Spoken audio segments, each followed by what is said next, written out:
We go. Welcome to this your thriving moment, brought to you by the Sovereign Light Radio Broadcast Anchor FM, and made also available on 6 other different platform distributions. Live from North York, Ontario, Canada, I am your hostess, Reverend Maria Arvanitidis, and right out of the east part of Toronto, Ontario, Canada, our very special guest is an office fairy. Welcome, Krista Nicole La Howard. Oh, thank you. What a welcome. How are you? I'm good. How are you, Maria? Excellent, excellent. I haven't seen you since, I believe, 2019. Where was it? The Paradise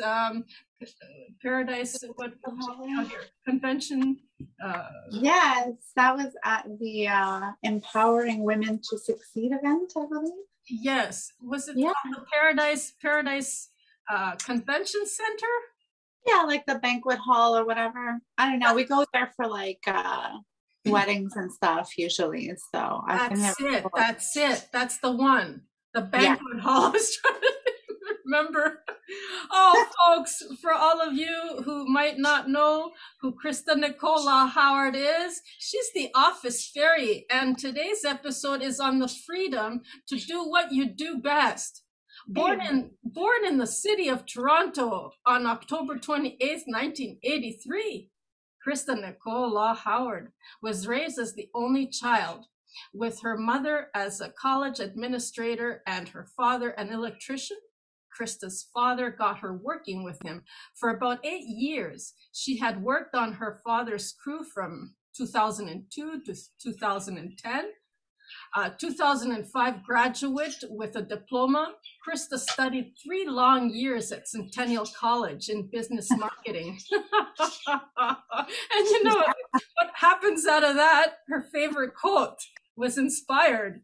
If we were born so farkin' free, then who does everybody owe, right? And hopefully you don't owe any money out of that one.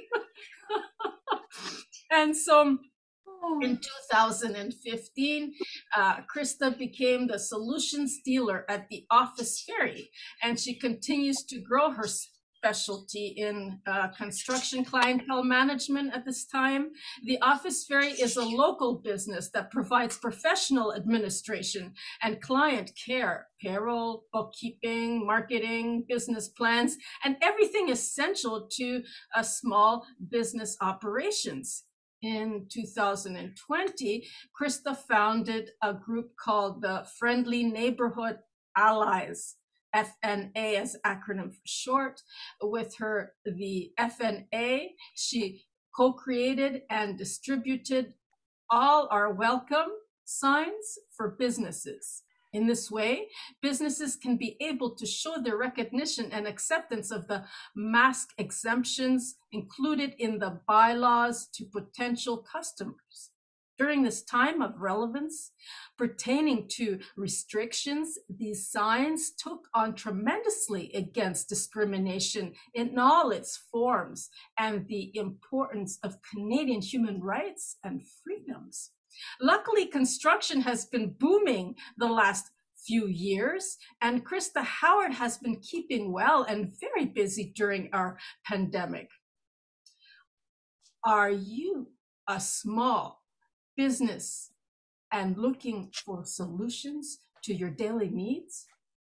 Ease and comfort with Krista's talented office fairy breeze. Today, Krista, the office fairy, shares from her experience how to gain the freedom to do what we do best. Join us, won't you, with a glimpse into why all contractors should have an office fairy. Krista, how are you? Wow, I'm so great. Thank you for that introduction. You're Yes. very impressive, I have to say. And you called it investigative journalism. Yeah, no joke around, eh? I was like so surprised. So you have this, this quote. I don't even know. I'm like, you have to tell me when, you'll have to tell me where you found it. I know I said that and I don't remember when, but it's funny how it really, everything starts to tie together in your life, at a certain point. My cat is just screaming at us. I'm sorry for that. There we go, baby. So, I that was I have my birds covered because I had too many complaints from previous guests, and I mean, I feel like the birds kind of like, it's exciting, even like the cat, it adds a little bit of action to the scene, we'll just let him sit here so he can stay. Yes, but that's cool, man. I think I found this on Facebook. I'm not sure because it has a quote, your favorite quote. And if not, I might see it around somewhere to let you know where exactly. And so this is the quote I found. If we were born so farkin free, then who does everyone owe? Well, and I mean, it is a good question, like for example, our governments around the world are all in debt. To who? Oh, Who do they owe? We're born free. We're all free. This is our country. We own the resources. Who does everybody owe money to? We have deficits and these huge things. Like, it's interesting, right? Not that I'm going to get into politics, but yeah, well, they just keep printing money. That's the thing. They keep printing money. This is what's going on. Oh man, yeah. Sorry, my phone just started going off there. We'll have to shut her off. Yeah. So that's where that came from. But it's funny because I said that years ago before I even really started the ferry. And it really is a big focus of my life. And even before all the COVID stuff and everything, like freedom is very important to me. That's part of the reason why I like to help people who are creating small businesses and who are managing their small businesses, because it's a lot. And I guess initially, like the thought that, a person who has a small business cannot necessarily afford to have someone come in full time to do their administration and that type of thing to help them with these day-to-day things that are, difficult. And if you can afford to hire someone, it's, probably someone, a little more inexperienced, they're, younger, they're getting paid a little bit less. Whereas I can come in and do most of that stuff in a couple of hours. I do charge a little more per hour, obviously, but then, that balances out in the fact that I have all the experience. And I found myself, working for one person and sitting in the office all day and like wasting a lot of time. And I thought I could do 5 of these, and so I do. So freedom. Yeah. So yeah. What exactly at your diploma, what does it cover? Business marketing, business/marketing? Like what kind of studies in business? Was it like bookkeeping? Was it, what exactly is it? Can you break it down a little bit more of how, what it is you do? Well, so I actually started college taking a business course. And so it just transferred into like the marketing branch of that. But it's pretty general. I mean, I know there are a lot of words that seem to be associated with the term marketing that I may not really be into. The thing that made me switch from regular business into marketing was one teacher that I had. He was great. And he explained to us that, marketing isn't the, it's not like the Industrial Revolution where you're trying to sell something. You're not creating a product and then telling people, oh, you need this. What you're doing is creating a product that satisfies a need that's already there. And so it's almost the entirety of the business. It's not just about selling what you have to offer. It's about creating what you're going to sell. So that's kind of, well, I guess that was the goal of it. Of course, school is school. I mean, they teach you how to listen and they teach you how to, complete tasks. And then anywhere you go to get a job after that, they're going to want to train you in their own thing. They do have us take some courses in like, economics and accounting and stuff like that. I wouldn't say that I really learned any of that until my dad started. I started working with my dad and he's a real stickler. He does everything by literally by hand, by the book, So we there's a lot of printing going on, and that's, like, it's a really good way to learn. It's really thorough. We were very specific in our things. So, yeah, sorry, my phone's just doing a few things. Yeah. So that's what I guess, the marketing thing covers, but it should cover everything. And it's funny because when I finished school, I thought like, oh, this is such a terrible industry, just selling things, or like, especially like, I mean, look at the media right now. That's kind of what they're doing. They're marketing something. They're not really reporting the news. They're pushing something, you know what I mean? Like, whatever the current thing might be. Like when it was COVID, it was, all COVID all day long. And don't get me wrong, that's, obviously it's a very important event that's going on, but it's, this constant barrage, that's marketing, baby. That's propaganda, So it's been interesting to watch the last few years, especially with so many people, kind of obsessing over it. So this is what I have something from April 18th, 2018, late spring specials. And you have something here, payroll management, including professional pay stubs, CRA payment reminders, regular summaries, ROEs, and T4s for up to 5 employees, with a side of expert advice starting at $200 per month. So you can have a great summer. This is like a late spring special, I suppose. And I love you. That's so great. I love how you like went through everything. You're so thorough. This is amazing. Yeah, I tried doing a little payroll management package. I do payroll for several different people. It's kind of one of my favorite things to do because it's quite easy, and it's pretty cut and dry stuff. But yeah, I do payroll as like a separate thing, or then I'll do that with some of my bigger clients that I just manage kind of everything depending on the situation with that particular person. Like the reason I call myself a solutions dealer is because like I'm not going to do the same thing for every person, right? And anyone who has a small business, I'm sure you even know, like there's always some little problem, some annoying thing. Like for example, our backgrounds, or our what else were we talking about? These little problems that we run into while we're trying to do our thing. A difficult person, or whatever it is. So I would be the solutions dealer. So you come to me and tell me what your problem is, and I'll try to find a way to help you solve it. And not everybody knows the acronyms. They might not all be from Canada, our audience here. So what does capital R, capital O, capital E stand for? Record of employment. What's that?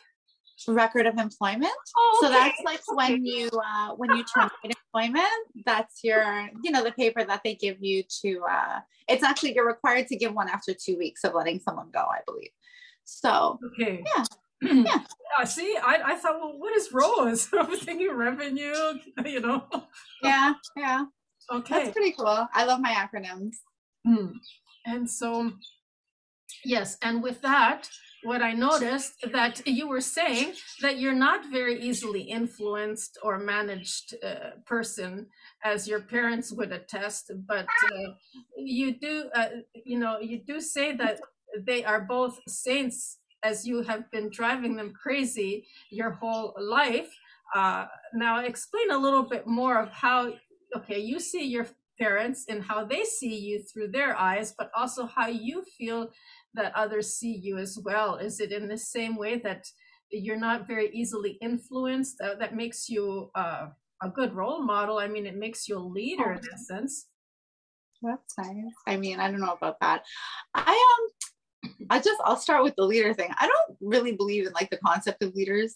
I know that there are people who will obviously like influence others and that type of thing, but I don't know. I'm really, especially the last few years in the freedom thing, my focus has kind of shifted to like, really encouraging everyone to like be their own leader, and do their own, like make their own decision and just like stick with it, because we have this like such a pressure to like worry about what other people are thinking about us. And this is how we end up in this trap, or this need to follow someone like a politician or whoever it is. Ideally we want to take personal responsibility for our things and our actions. And like, if we're not depending on outside people or the government or other entities to take care of us or educate our children or do these other things, then, you know, suddenly we're not as easily influenced and we don't need leaders. You know, we are our own leaders. We lead our families, we lead our children. Like, I don't have those things. I just lead the cat right now, but yeah. So as far as my lovely parents, yeah, I guess the way that, I guess, because you had asked me, you know, which of my parents would have influenced me. And I mean, they both certainly definitely have. But they also, I think they would be like, oh God, like, good luck with that one, you know, because I'm such a pain. I just tend to go the opposite direction of whatever is going on, or at least to like try to go to the opposite direction and see if that makes sense. And yeah, I don't know if that's really serving me. It seems to be doing okay right now. But as far, like, I love my parents. My parents are really wonderful. I know so many people who have, you know, had like difficult upbringings and, you know, really terrible stuff. And I mean, certainly, you know, everyone's struggles are serious to them, but I'm very lucky. Like, my parents are super, super cool. I was always kind of free to do whatever. I shouldn't say free to do whatever I wanted, but I kind of got away with it anyways. And like, my parents love me a lot. You know, I'm an only child, so I'm, I guess, a little bit spoiled now that I'm older. And I have like my stepdad, and, you know, I've like, yeah, I got a pretty decent family. So we, yeah, I'm very lucky. You know, I just would say that. My parents probably, I don't know. Sometimes I wonder, because I think all the freedom stuff the last few years has kind of, it's really divided a lot of people, you know, and we're no exception. My parents are, you know, they're vaccinated. They're, you know, they're right in there. They're pretty standard, upstanding people, you know, and they're wonderful. But I don't really like have that same trust for like the political system, for the medical establishment. I'm a little more on the outskirts of that. So having been a little like outspoken on those subjects, it can be a little funky with it can be a little funky with some families. I found like a lot of people have lost that.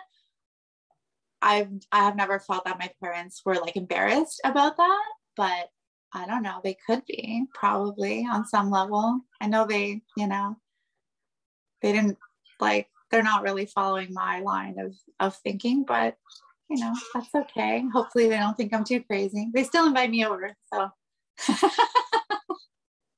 I saw your father on TikTok. So I like one of your TikToks there. I even I subscribed on one of your followers or friends there, and I will link wherever the description box might be to Krista's TikTok, so that you can join her on there as well and get to meet her father too. And I think, you know, he's really, he has that sense of humor, and he's very lighthearted and playful in that way, that he's willing to engage with you. And I think that you and your father appear to be close. Yeah. I'm trying to remember this TikTok with my dad. I do a lot of crazy things. I have no idea half the time. Okay. Let me see. Let me see if I can bring it. Oh, it's all good. I'm gonna go check it out though after this for sure, and go see, because I know I do some with my mom sometimes. So my stepdad might have been in them, and he's a pretty fun guy too. We all get along really well. Like my parents and my dad's girlfriend and my stepdad, like everybody, you know, we're all friends now, which is of course funny, because, you know, when you're young and your parents are getting divorced, they're all bananas and everybody's fighting. And now they're all best friends, and I'm like, oh, get off my back, you know. Well, you know, Krista, I did not know that, but why I say he's your real, not your stepdad, is because you look so much like him. Oh, well, we're gonna have to see. I'm not sure. I do get my dad in there sometimes as well. He's wearing like his Gilligan Island hat.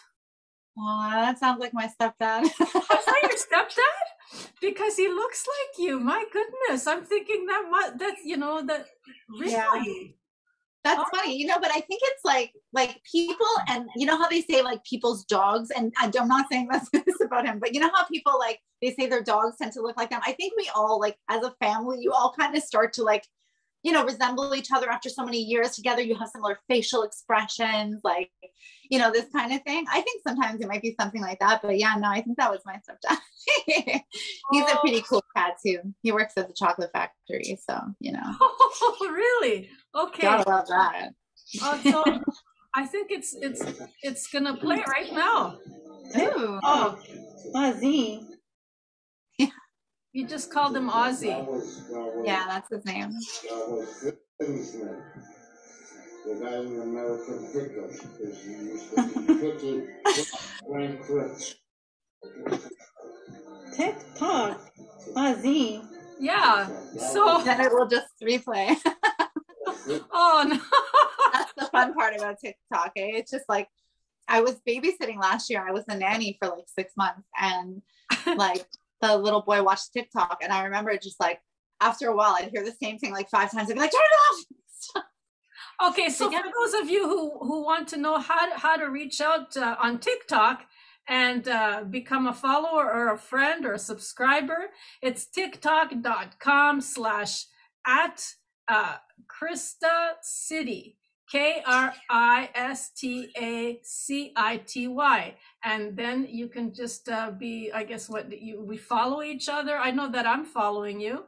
Yes, followers. I don't know that I don't check the TikTok very much. You know, I'm kind of an old lady. I just do it like for work. You know, well, I did it for the kid, you know, last year when I was babysitting, and then, you know, I've been using it for work a little bit because I find like I'm trying to put a little more effort into like the office fairy stuff because I spend so much time like really focusing on my clients and selling their stuff and growing their businesses that I don't do my own. So the last several years have just been kind of like word of mouth, and whoever happens to, you know, to hear about me or need something from me, like people that I know and stuff. But like it's a tricky business to try to get like random strangers to like trust me with their stuff, because I mean, like, hey, like small business owners are very, you know, hardworking and very, you know, possessive of their things. Of course, you know, I am, you know, I can't imagine letting someone else touch my stuff. Oh God. But yeah, so we'll see how it goes. You know, maybe someone leaves an interview and be like, hey, you know, I'm going to call that fairy girl. Okay, so you know, here on Facebook, what it's showing here is saying that about Krista, and this is what you put. Columns A and B here.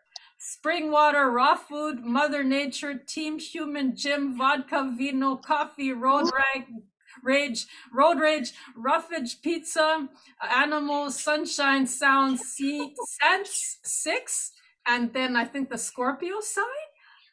And you know, so maybe tell us a little bit more about that, because I know you're very much into nature, as we can tell in your background there with all your beautiful plants.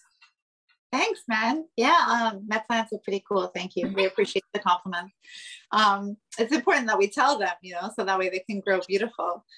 Well, there's a couple of things in there that probably could have left by now, that description. Like what does A and B mean? What does A and B mean? Well, it's like a little bit of both, you know, like we don't like, there's no need to go to extremes. Everyone's so extreme, you know, like, and that, like, so that little blurb, I think that's a little bit old, but it's funny because like of how polarized everything is now. It's the same kind of thing, like how we're, you know, I noticed like American politics was always very like one side or the other. And I find that Canadians are becoming that way too. Like a little, like I'm either on this team or that team. And it doesn't matter like which team you're on.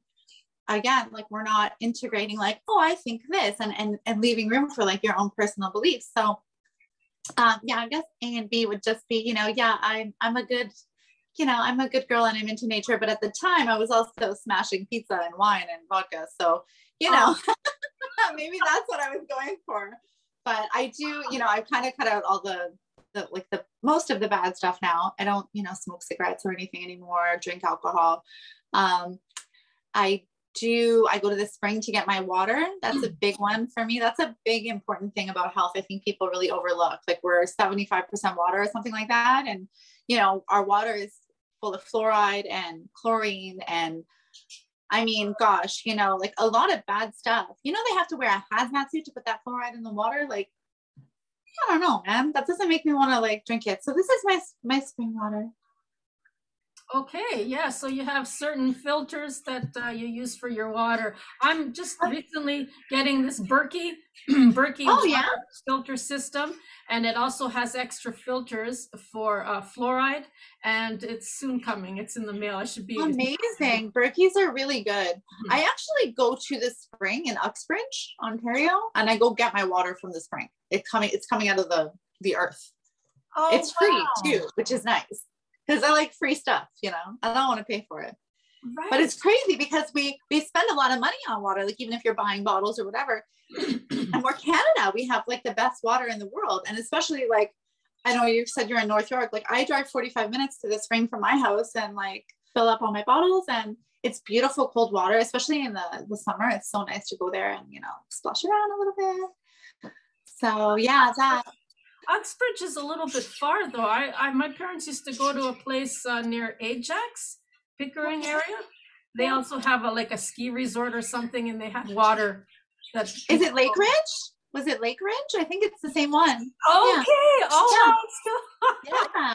No, and that's the thing, man. Like your parents had the right idea, man. A lot of our parents did, or maybe grandparents, depending on, you know, the age of some of us. But like, you know, all these things that they did that we were like, oh, you know, you don't want that. Like, here, use this like chemical or whatever. Like, there's so many natural ways to do things. Like, a lady that I live with, she grew up in the former Yugoslavia during like communism and war and, you know, all these things. So like, she teaches me all these little tricks, and she knows how to knit, and she does all this cool stuff. You know, like, did you know that they wash clothing and stuff with ashes from the fire? With what? Sorry? Ashes. Like from the fireplace, they use the ashes, and that cleans, like gets your whites really white. I was like, oh, really? That's cool. Yeah, you know, and then, you know, my granny used to use vinegar for the clothes, and I won't use anything scented now anymore. I find like it really, once I stopped, it like, you really notice a difference. And now I'm actually very sensitive to like scented products or anything like that. I can't handle it. And only a few years ago, I was wearing perfume and I was perfectly normal, you know, like everybody else. Now I'm curious. Tell me more about the ashes. How do you clean your clothes? You use it like bleach? How do you do that? Can you tell me? I think they just dissolve them in water, and then the ash water, it just gets the stuff super clean. They use it like a soap. I haven't actually tried it myself, but you know, it's definitely there in my mind for like when I'm stuck in the forest and I don't know what to do and I gotta wash some clothes. I got ashes from what? Ashes from what? Like the fireplace, or if you made a campfire, whatever. Well, it's just like activated charcoal, right? Like, you know, you've seen this for sale in the health stores now. It's activated charcoal. It's a little, I have some, you know, I can show it to you, but sure. We buy it, you know, and meanwhile, like you can make a fire and then you take the charcoal and you just use that, you know, it's already there. But hold on, I'll show you the thing. Sure, yeah. Let's see. Do I have it? Beautiful plants. Wonderful. Oh, I love those dragon plants. Oh, thank you. So this would be the activated charcoal. And it can be quite expensive, you know, you buy it at the health store. Like, I think this is like $20 or something. So like, it's a big one, but it's not, you know, it's not cheap. And like, you can literally go burn stuff and make it, you know? So there are a lot of things like that we don't even realize. Like, we spend a lot of money on products that we don't need. I haven't used soap on my skin. It sounds gross. So how do you use that now? Do you wash with that, or how do you automatically put it directly in your clothes with some water? So the charcoal I don't use for clothing. I don't think you're supposed to use the charcoal. I think it's just the ashes, like the white ash. But you know, we might have to Google the ash thing, because I've never actually done it, like I said. This one is like, it's supposed to remove toxins, because charcoal is used like to remove poison from your body. For example, if you swallow poison, they will dose you with charcoal, and that will bind to the poison and pull it out of your body, and you will poop black. Sorry for being so gross, but you know, like and Brita. That will take, like Brita filters. Yeah, exactly. So then this we just put in, like, I just actually added into like a juice or a smoothie if I'm trying to detox a little bit. I don't know if that's even the right way to do it. I just you ingest it. Okay. Yeah, I do it. I drink it and I eat it. It's great. Have you heard of the product Zeolite? No. Zeolite is Zeolite. Google I mean, that sounds familiar, but I'll check it out. Yeah. What is it? It comes in spray form as well, but I have the actual ashes, the powder from well, there's this one that I have is from Turkey, the Turkish volcanic ashes. Ooh. And so if you have something like, we all probably through one version or the other, whether it be through chemtrails or through our water or our food, are becoming magnetic from the graphene oxide. whether we're breathing it in or ingesting it. And you kind of know, you just put magnets to your arms and you start noticing, oh my God, I'm full of metals. And so I noticed that, and I purchased this thing called zeolite, and it's supposed to kind of remove that, and yeah, that's really good. I think this would be similar. You know, I think it sounds similar, like a similar effect. There are many things in nature that will do the same stuff. Hey, I started doing something recently, maybe the last few years, that you might find interesting. I don't remember where I heard about it, but it was suggested that because of the iron in our blood, that if you sleep with your head facing towards the north, it actually pulls all the iron to your brain. So you don't want to do that. They say ideally you want to sleep with your head facing east. So I moved my bed and I started sleeping that way. I don't know. I'm not sure if I noticed a difference, but I kind of like it. I felt good. I was like, yeah, let's do it. You know, it felt right. Something to think about. I think it dates back to Egyptian times, where the pharaohs and how they used to sleep. And you can do a bit of a meditation this way, where it rejuvenates and keeps a person youthful, to kind of, for a few minutes, rest your head and, like, you know, almost meditate or whatever. Just relax with your back straight, and your head facing north. And then for a few minutes afterwards, go in the extreme opposite with your head facing south. And you'll find that you'll be rejuvenated, and you'll be, you know, it has to do with youthfulness and regeneration. Interesting. Yes, revitalize your energy. And so that's what it's supposed to do. And as far as having your head in certain places, yes, afterwards the Tibetans have also taken that on with a feng shui type of where you put your head. And yes, it is very important. It is very followed by a lot of cultures. Well, there you go. And with your, I didn't know that. I had no idea on a scientific level what it actually does is with the iron. Is that right?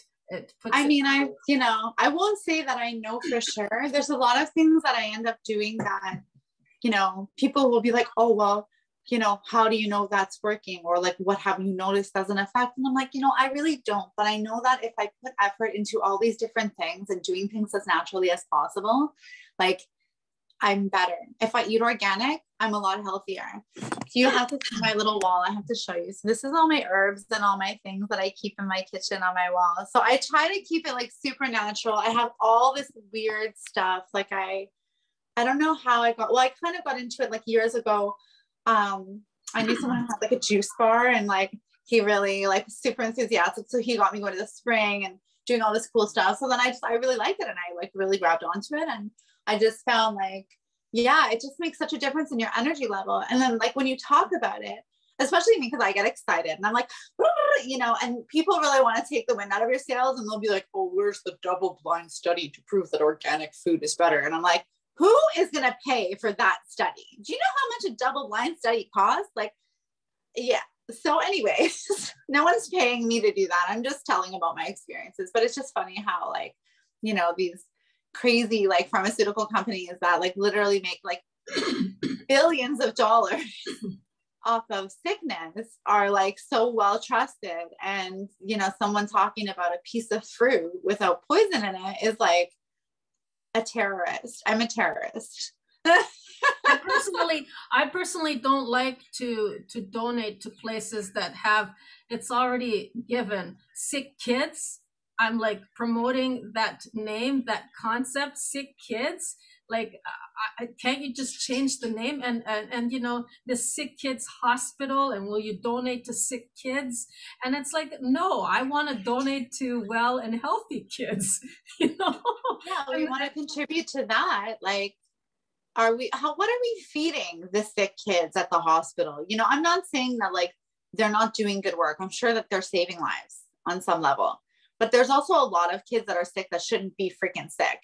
And I'm not going to like, exactly. You know, I don't want to get too deep into like the reasons why. I don't know. Exactly. You know, I'm not going to speculate, but you know, it's unfortunate that we have to sit here and speculate, and that the resources that are available in this very rich country are not going towards actually doing proper research of how to solve some of these problems. Because even something like cancer, it simply cannot live in a non-acidic environment. So if you change the diet, you change the situation. And people can't look at that because it's not science. Like, cool. And how has science been treating everybody the last 2 years? Is everybody like completely destroyed yet or what? Like, when are we going to say like, let's look at the planet? Like, I believe in God. I believe in a creator. I believe that like this is all by a very beautiful design. But even if you don't, even if you think you're an accident on a floating rock and all these different things, like it's miraculous that we're here and there's food that can feed us. So why would I not look to plants and you know, the things around me in my environment, like the sun, to heal me? The sun is not my enemy. The sunscreen full of poison that is cooking into my skin, that may be my enemy, but the sunshine that keeps us all alive is not my enemy. You know, and the mind that the you know, the way they play with people's minds and the marketing industry in general and how it, you know, manipulates people's perceptions of things. This is where when I finished school and I like realized I was like, oh, I don't want to work in marketing at all. I'm going to work for my dad, you know. Now, of course, every business has marketing, but it's just funny, like it all comes together in this weird circle. Like, I don't know, I feel like my life is just rolling into a ball now and it's all making a lot of sense, but it's very weird, you know. Yeah. So the masses, you can tell the people who are sleeping will not notice these things that are just in plain sight. And I mean, the arrogance of generations of having us believe that nothing is real unless it's the image of man, and it has to be the image of one gender, one race, even one species, and they are at the hierarchy and ruler of, I don't know, the whole galaxy and our reality.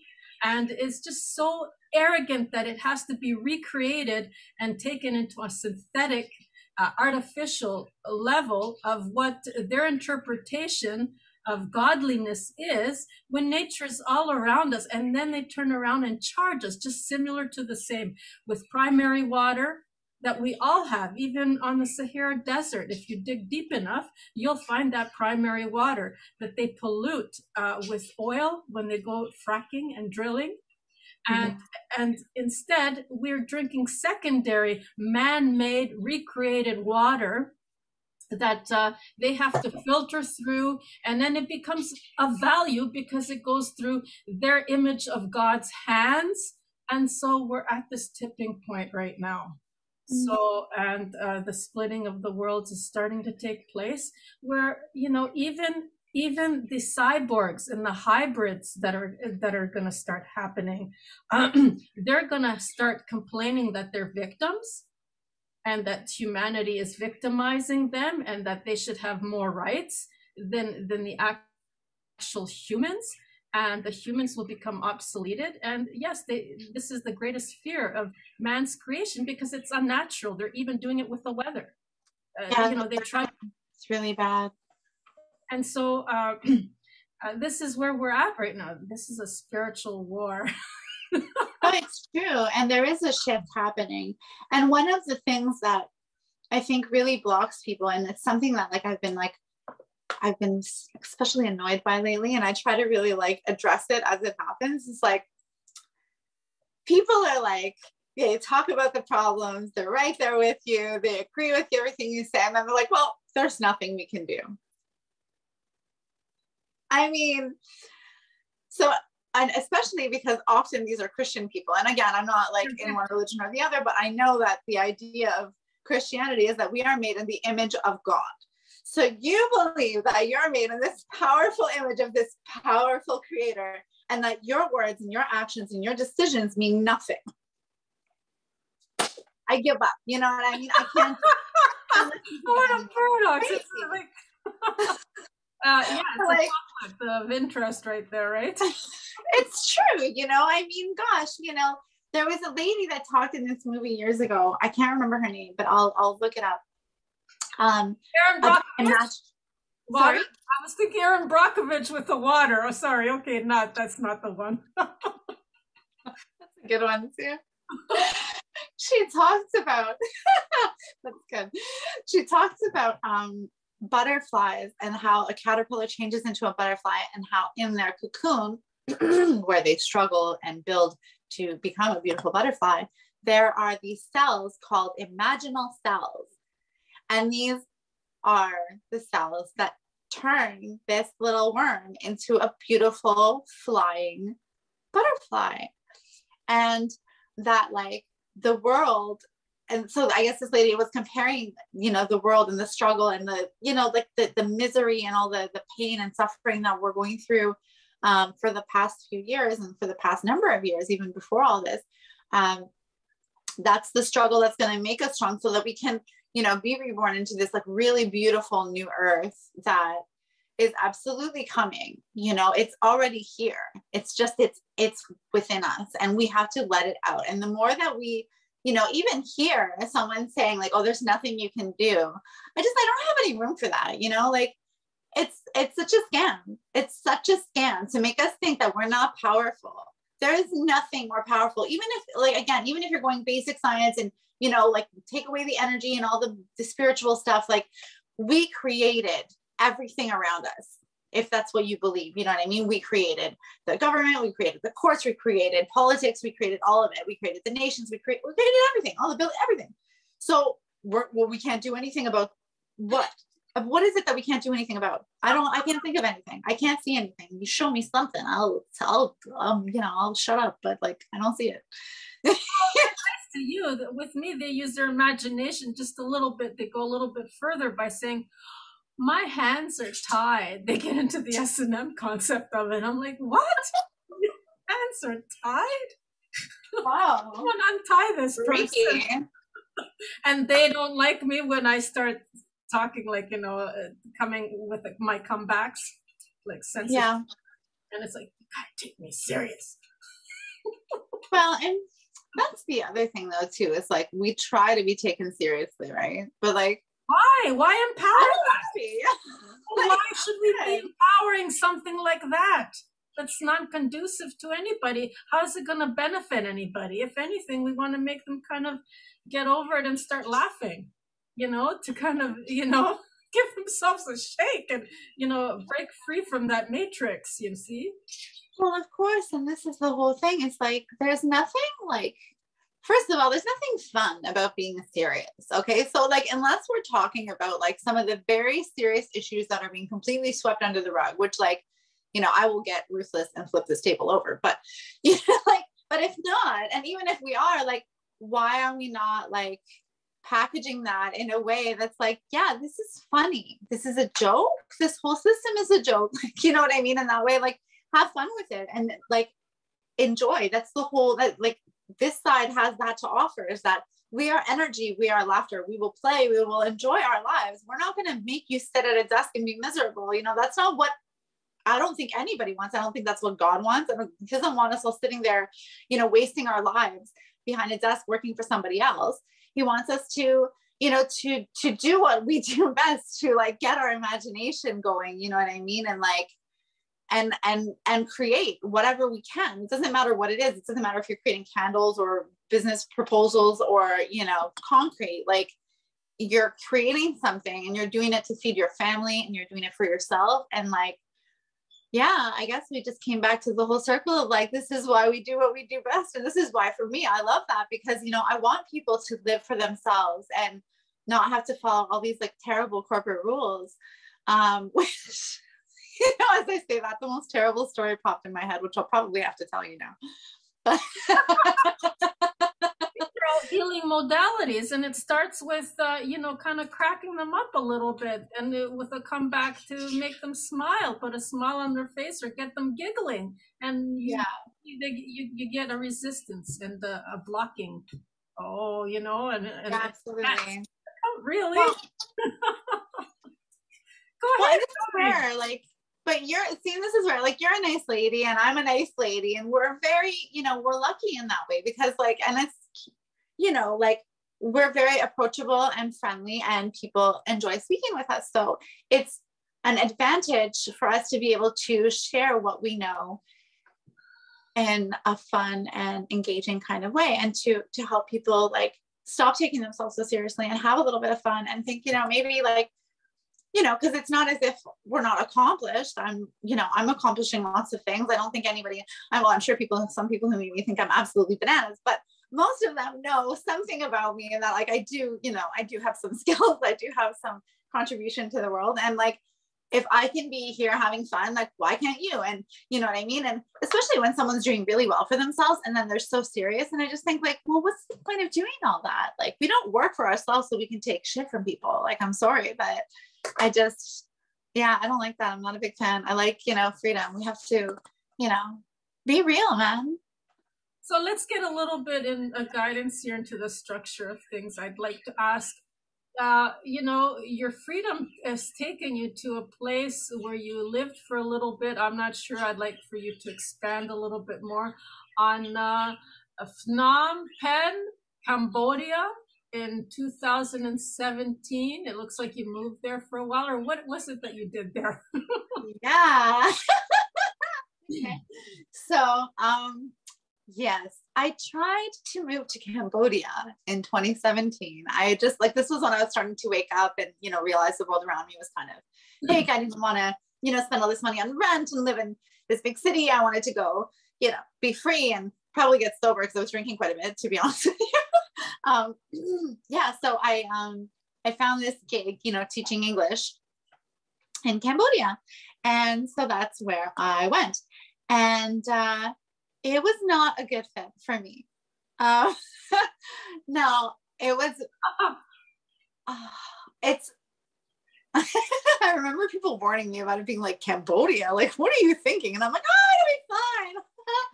You know, it definitely happened the way that it needed to happen.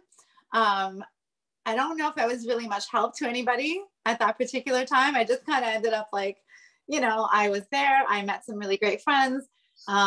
We kind of left the school. We didn't like the situation there. They were going to like hold on to my passport for something. I was just like, I wasn't comfortable with it. You know, it's not that it was standard procedure. I was not comfortable. And there was like, I wasn't doing well in the country, you know? So I ended up, you know, kind of hanging out there and, you know, going to Thailand and I don't know, going a little more bananas and then coming home. And yeah, it wasn't too long after that I decided to finally stop drinking, which was a big part of my, you know, everything of even like, you know, starting the business and stuff like that. Like I did have the business kind of going, but, you know, addiction is pretty serious. And yeah, between like the drinking and, you know, just, I don't know, I guess the AA, like I started going to meetings, you know, and it was, it helped me a lot, you know, it just really like changed my life quite a bit. I wouldn't say that I stayed sober since that first time I went to AA,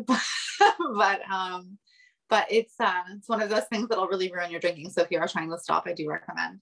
Oh wait, we're not supposed to promote them. Anyways, it doesn't matter. But yeah, so that was an interesting time. And I came home and, you know, then I was able to really focus on business and kind of figuring out what I wanted to do, you know. I was lucky enough to have a little bit of support and meet some people right away who needed my help with their businesses. So I didn't have to go, you know, work at a regular job because that was kind of the thing that was like terrifying me about life. It was like, oh, I don't want to go be stuck in an office again. I don't want to be enslaved. I don't want to be. Go ahead. Enslaved. Yes, exactly. Well, stuck in that situation where you are beholden to one person or one situation for your income. And so in a way that like for me now that I have my business, like I do certainly have like bigger clients who, you know, contribute more to my income, but at the same time, I'm not going to ever like lose everything in a drop of a hat because somebody doesn't like what I did. And that's what I didn't like about the corporate structure. And like, you know, the way that worked, I had a really good corporate job coming out of college and I did really well. I was getting like promotions and raises and all this cool stuff. And I was pulling a lot of overtime. And then a coworker, a female that I worked with, she attacked me. This is such a terrible story. She attacked me and we ended up in like a fist fight. Oh gosh. So, but this happened and, you know, basically by Friday, we both lost our jobs. So it didn't matter if I had an exemplary history and she was a bad apple or any of that other stuff. It was just, these are the rules and zero tolerance and everybody's gone. And I thought like, what a ripoff. You know, I just put my whole life into this place for like a year and a bit. And, you know, I was like, I'm not doing that ever again. And I mean, I guess I did try to apply for a few jobs here and there, you know, pressure, rent, parents, things like that. But but no, it just never really sat with me. And so that's where I ended up working for smaller companies and ultimately doing the fairy thing, which I'm so lucky that I'm able to do it, you know, like so lucky that I work in my kitchen with my plants. Can you tell me about the general manager that you have experienced? You September 2017, I suppose, after you came back from Cambodia. Was this the place that you were speaking of, that you worked? No, 4 years and 8 months at T Chambers Roofing. Oh, yes. Yeah, I worked, that was one of the first bigger clients that I had where I put a lot of my time into. Yeah, we worked together for a pretty long time. There was kind of a personal relationship there as well. So we ended up, you know, splitting up the situation. But yeah, I worked in roofing for a long time, like when I was younger as well. So it was that's what I would say, like when I came back and I, you know, stopped partying and I was, you know, getting ready to take things more seriously. I happened to meet a really good roofer who needed someone to help him. And, you know, so we ended up, you know, working that business together. And I was a partner, you know, for a while there. And yeah, it was pretty successful. I do like the roofing business. It's kind of a funny one. A lot of people don't like it, but it's, you know, it's a tough business because most of them, like, it's a really hard job. And so the people who do the job can be hard to manage. Like you hands-on, right down there with everybody else, actually getting your hands dirty and doing the roofing with them. Well, I don't know about that, but I'm really good at answering questions for the clients. So that's where, like, you know what I mean? Like, it'll come in handy just to, you know, to have a little bit of knowledge and have a bit of experience. And I mean, at the end of the day, like one of the things that I find like helps my clients about having me, it's not like that I'm so amazing or I know all this stuff. I mean, it's helpful, but really they just want someone to respond to them. Like your clients want someone to answer the phone, you know, and like people who are working in construction, they don't always have time to do that.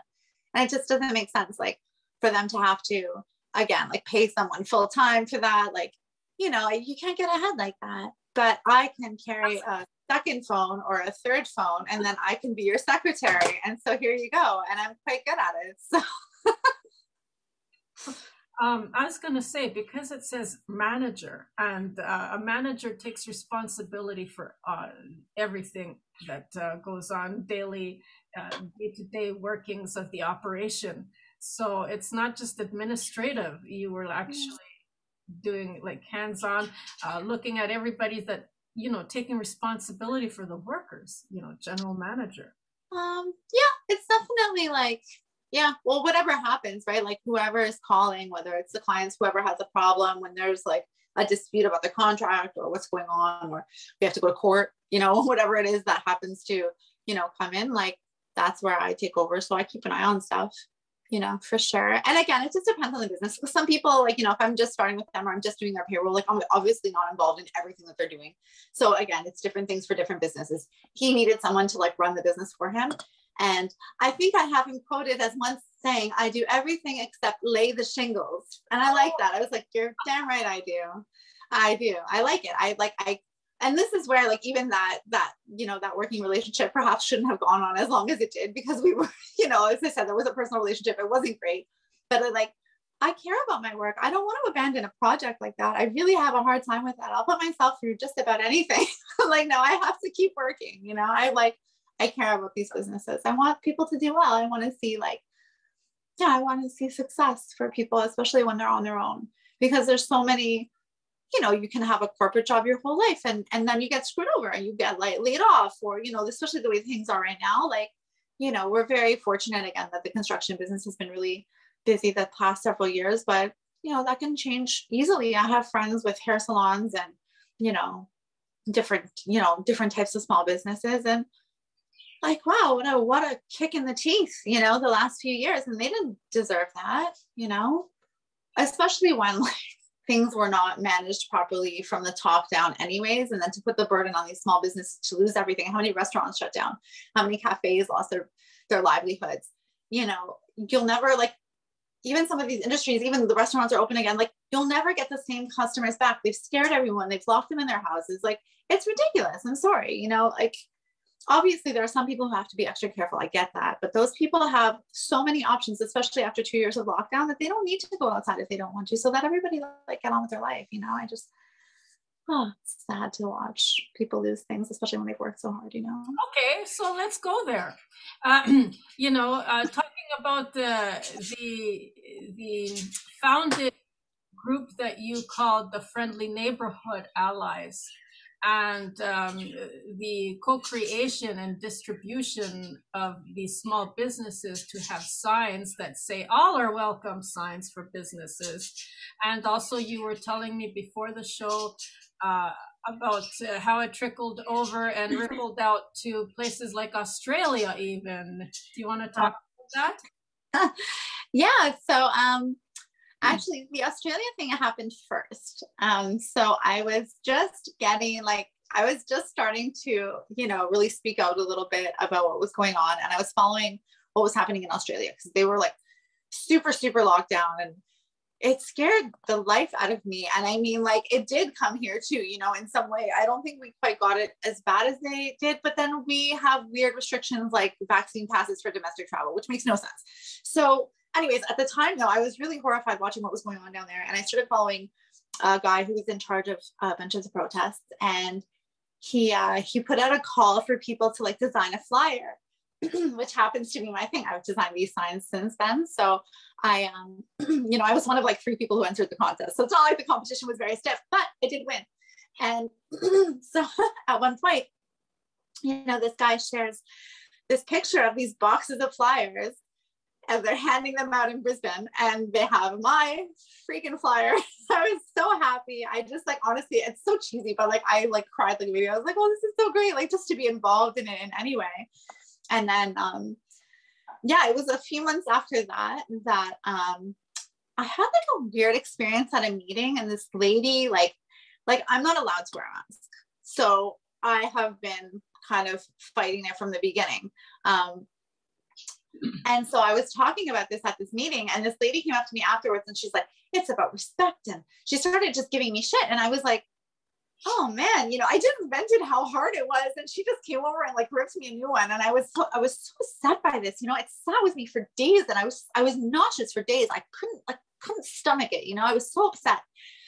And then I was like on a Danforth, and I saw a sign in a window for a safe space, and it meant for something else, like a transgender something or whatever. Like, I don't know what it was about, but because when I saw it, I ran over, I was like, oh my God, is that a safe space like for masked people, And it wasn't. And I thought, I'm going to make my own signs. And so we did. So I created these signs. They're very specific to the bylaw, for the Toronto bylaw. That was the first one, obviously. And I created packages. I sent out, so basically I had the sign.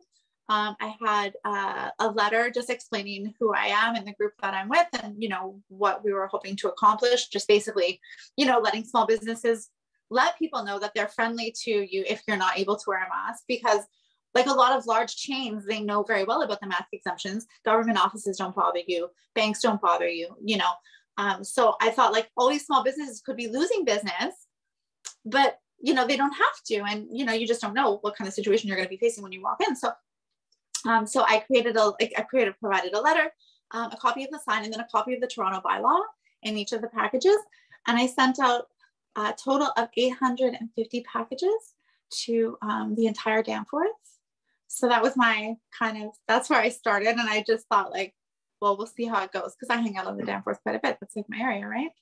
So so then a few days after I sent them out, I started driving up and down the Danforth looking in windows, and I was so excited. Oh my gosh. So when I started seeing them, so there were about 30 that went up, which doesn't sound like a lot, but like if you throw out 850 flyers, you are not getting 30 phone calls. There's no way. Like, that's not, you know what I mean? It's actually a pretty good response. So I was really encouraged by that. And then because I had done everything very secretly, I thought I was going to get arrested by like the Gestapo or something, So it's like, it was all very cloak and dagger until I started seeing them go up, and then I got excited, and I shared my signs with a woman on YouTube called What's Her Face. She's pretty funny. Yeah, her name's What's Her Face. She's a pretty funny guy. But she was speaking out about the lockdowns and stuff. She had some pretty funny videos about like masks and stuff like that. And I just shared it with her on Instagram, and she shared it. And so then, you know, I got a little bit of a response, and someone asked me to come down to the protests for an interview. And so I went down to Young and Dundas for the first time. And then I was just involved after that. I couldn't stop. I really liked it. So yeah, so it's but the all are welcome signs were pretty special for me, because it was like, you know, it's that feeling when I was like feeling agitated for days on end. I knew something was going to come out of it, you know, and that was it. It was like, that was my baby. So I'm happy with it. It's like, obviously it's a little irrelevant now. I'm starting to see them come down a little bit, but that's okay. That's good. That's what we want, right?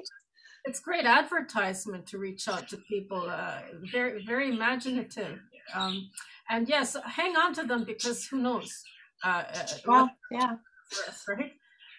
Well, that's it. You know, we don't know what's coming down the pipe next. I know, yeah, everyone's happy. Everything's nice and open right now, but you know, history does tend to repeat itself. So I hope people are not throwing the signs in the garbage, but that's okay. I'll go out myself next time and go dropping them off. I don't care. Mailing them out was pretty expensive. I don't recommend doing that. And I do have different versions. So I know I gave you the website.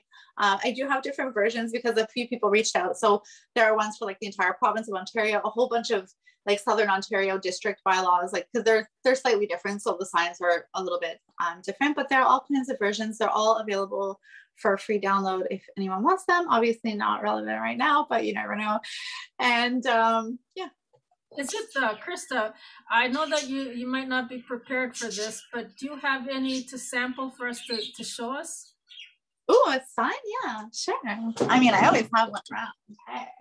It's so funny. I was going to go grab it too. And I thought, like, she doesn't want to see my sign.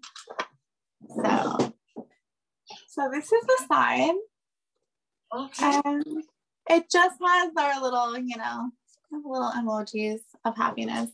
And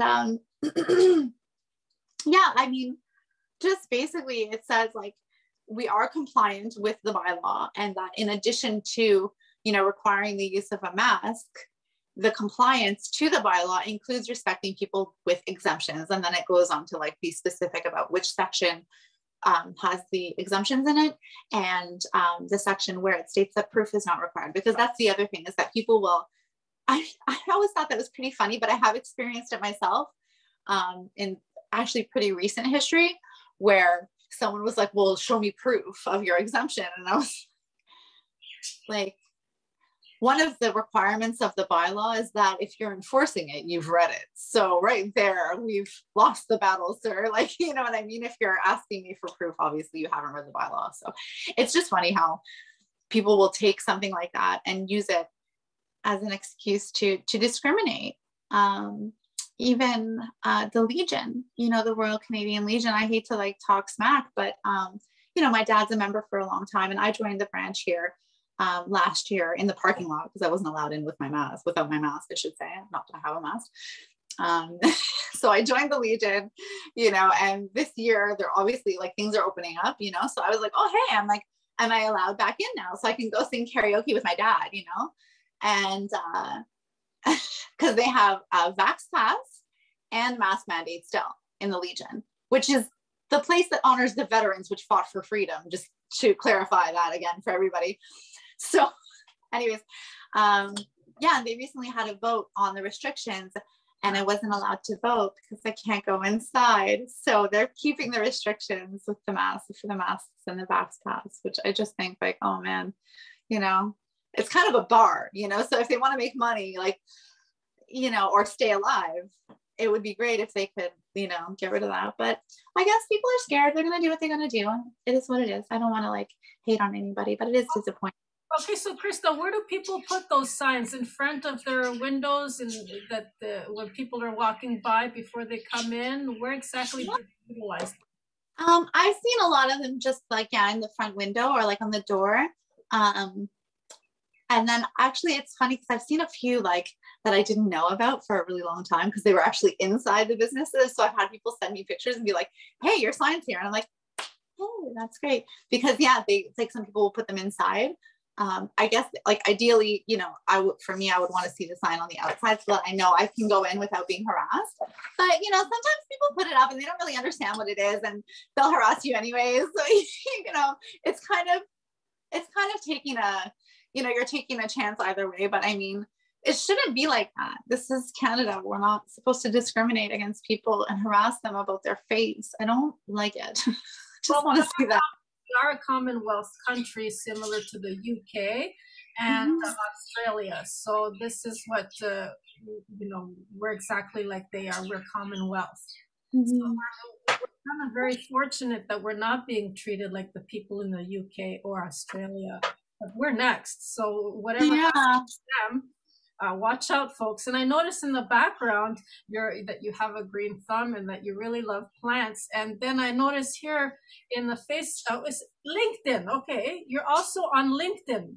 Krista Howard, the Office Fairy. And so what I'm seeing here, you're also a vice president of North Toronto Horticulture Society since January 2020. You've been volunteering there. Can you tell us a little bit more? Is this something you created, or? I really wish I could. I wish I had more to tell, but unfortunately, so as you see, I joined the group in January of 2020, which was right before COVID.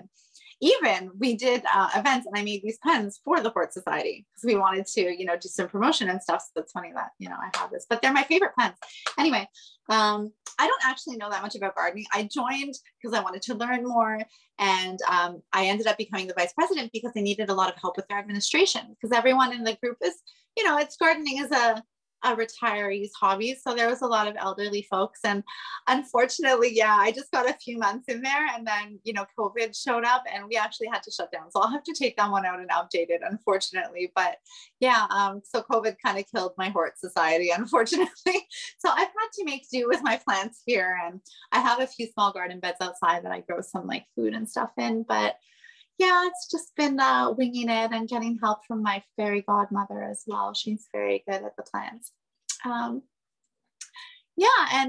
It's too bad though. I was really excited to, you know, to be more involved with the Hort Society. We had a few speakers while I was there, a lady who talked to us all about bees. That was super interesting.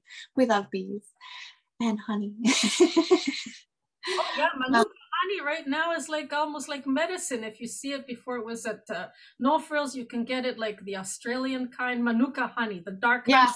Now you'd be looking at like maybe $20 to $50 for like Manuka. I saw one of, I now see this is one of the things I got into years ago as well. And I saw one recently, it was like $80 for a jar like this. You're like, yeah, all right, cool. It's magic honey. They say it is very highly medicinal.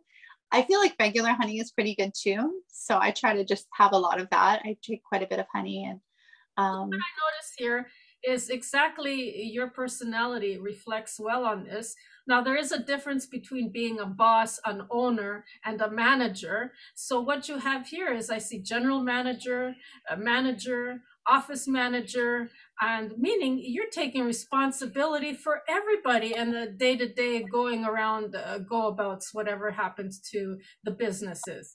And then vice president, it's almost like you're almost like a partial owner there if you're the president. Well, it's like a not-for-profit thing too, right? So with the Horticultural Society, and it was more of like an administrative position. Like I would have probably been the president just to get all the work done, but I didn't actually know anything yet. So they had to teach me. And unfortunately, you know, like I said, I didn't really get to learn anything, but as far as everything else goes, I mean, I'm certainly a manager. It's, it really depends on which like company or client or whatever I'm, you know, dealing with at the time. But I mean, a lot of times, like, again, I'm managing the clients, I'm managing the administration, that type of thing. Not always so much that I'm managing all the people. I certainly can manage people and I have managed some, but I don't know, that can get a little dramatic, you know? I like to just like do my fairy thing, you know, come in, wave my wand, make everything perfect and then leave with a big pile of money. I'm kidding.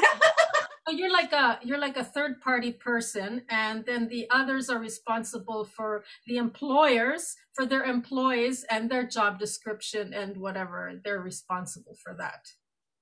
Yes, I get it. I think if we were doing, yeah, for sure. I mean, if we were going to prepare like documents, like job descriptions, that would probably fall under my alley as well. I do a lot of that kind of stuff, like preparing policy manuals and stuff like that, that, you know, it's pretty generic. Like you can, you know, you can find them yourself even if you want to, but, but I have a bit of experience, so that helps. Yeah, you're a passionate writer, it seems like, and you're creating it.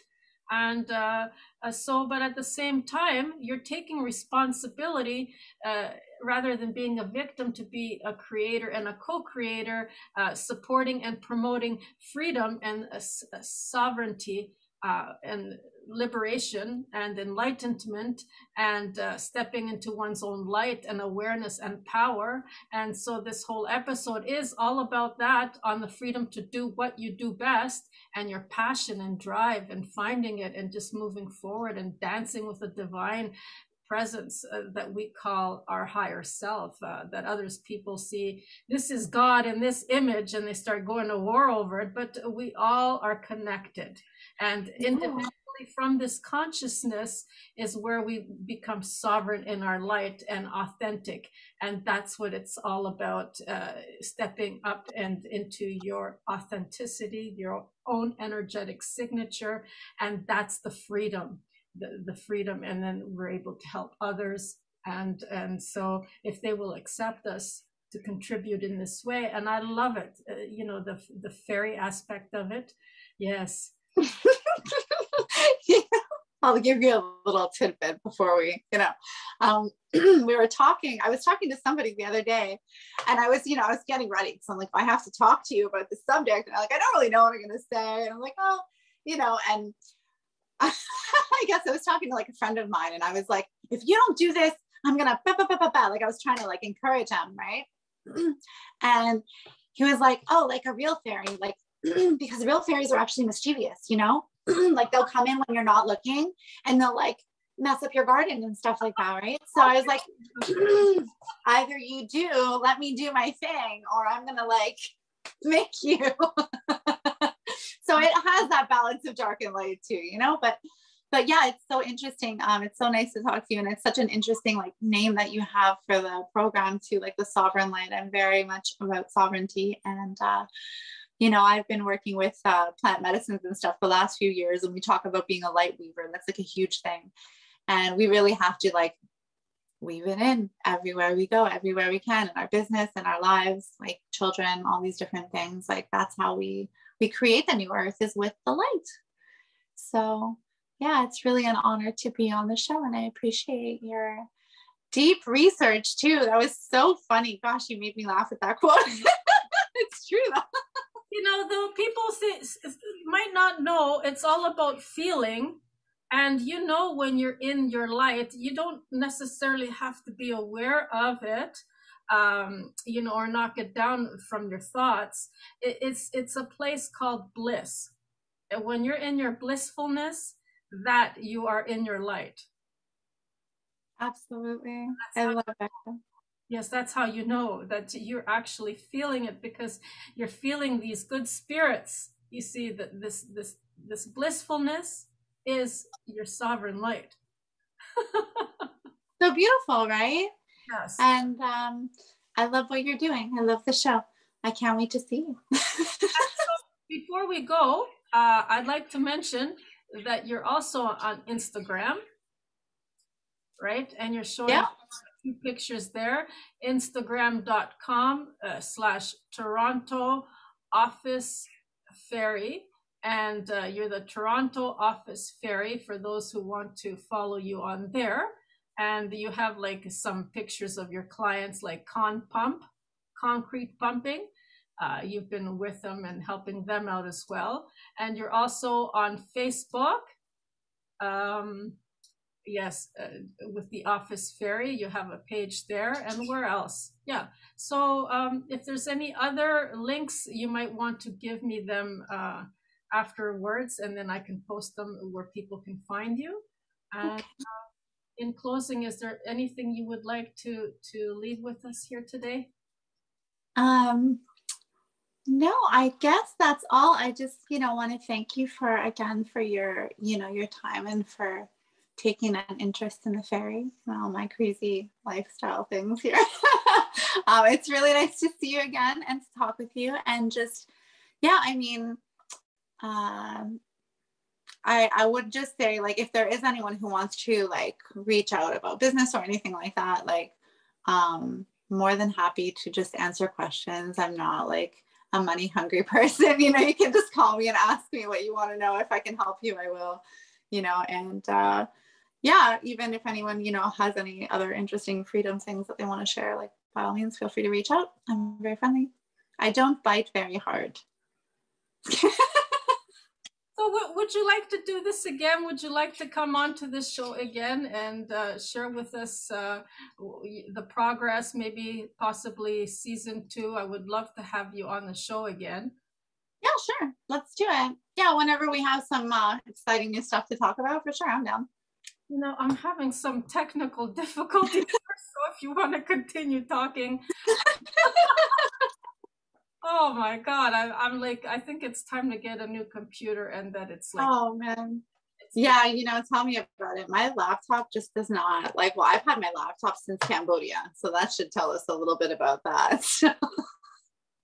It's on its way out the door, but I help with laptops as well if you're ever stuck, Maria. Right now I'm trying to get like something happening here, and it's just kind of going bonkers on me. Wow. Yeah. I see. Well, it's all good. I always say, like, when I was doing my videos for the podcast and stuff, I would always say, like, I don't edit my videos because reality will have to do, but it really makes a lot of sense to edit the videos. So you can always trim it off if it's too much. I mean, it's funny, like. Yeah, it's like it wants to appear and disappear, and come on, dude. Where are you going with that? It's like, okay. And so, yeah. So what are your plans for Easter? Oh, well, actually it's funny because I don't celebrate holidays anymore. It's kind of part of my whole thing with the establishment. I feel like it's something that people tend to like outsource their feelings for the holidays. So like, oh, I'm a bad kid, but I show up on Mother's Day with flowers, so it's all good. Or like I show up on Christmas and, I don't spend any time with my kids, but then I go there on Christmas and I'm this and that. And for me, I just feel like it kind of hijacks our feelings and our relationships. And it makes it okay to have like a lousy relationship with your family. Like, and this is where I said to my family, like, if we're not going to have a relationship every day, I'm not showing up on Mother's Day. I don't want to do it.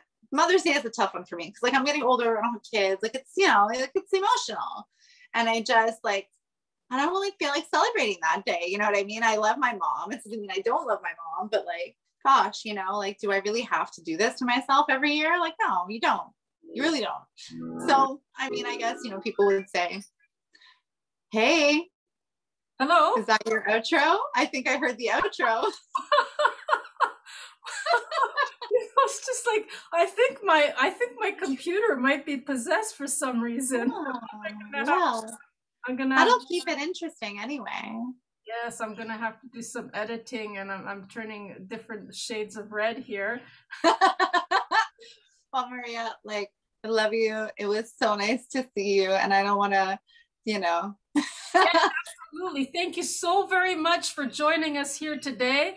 And until next time, I hope to see you on for season 2.